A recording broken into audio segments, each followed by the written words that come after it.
থেকে ওই জায়গা থেকে দেখুন, ওই জায়গা থেকে ওই যে ওইখান থেকে মাছ বের হয়েছে, ছোট ছোট চেলা মাছ, পুঁটি মাছ, একটা কই মাছ। রাতে প্রচুর বৃষ্টি হয়েছে, পানি বের হয়েছে। আমি এখন যখন সকালবেলা উঠানে নামলাম তখন দেখলাম মাছ।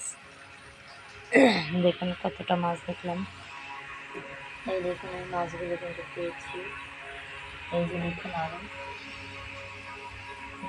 একটা কই মাছও আছে, পুঁটি মাছও আছে, চেলা মাছও আছে।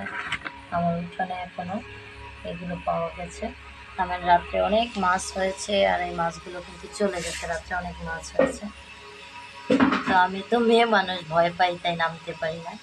আর এখন সকালবেলা যখন পানি নেমে গেছে তখন দেখি ঘাসের ভিতরে এই মাছগুলো কিন্তু আটকে আছে।